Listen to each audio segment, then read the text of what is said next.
গাজা অভিমুখী গ্লোবাল সমুদ ফ্লোটিলার উপর হামলা চালিয়ে ১৩টি নৌযানে থাকা ৩৭টি দেশের ২০০ জনকে আটক করেছে ইসরায়েলি বাহিনী। ফ্লোটিলার মুখপাত্র সাইফ আবু কেশেক জানান, আটক হওয়া যাত্রীদের মধ্যে শুধু স্পেন থেকেই ছিলেন ৩০ জন। এছাড়া ইতালি থেকে ২২ জন, তুরস্ক থেকে ২১ জন এবং মালয়েশিয়া থেকে ১২ জন রয়েছেন।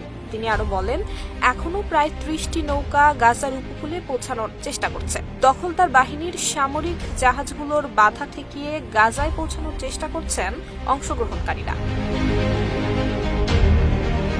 সমুদ্রপথে গাজায় মানবিক সহায়তা পৌঁছানোর একটি আন্তর্জাতিক উদ্যোগ ছিল গ্লোবাল সমুদ ফ্লোটিলা। এই বহরে রয়েছে ৪০টির বেশি বেসামরিক নৌযান এবং ৪৪টি দেশের ৫০০ মানুষ। ডায়ালগ সুবাসিত টয়লেট ক্লিনার, যার পাওয়ার প্লাস ফর্মুলা টয়লেটের কোনায় কোনায় পৌঁছে ৯৯.৯৯% জীবন ধ্বংস করে।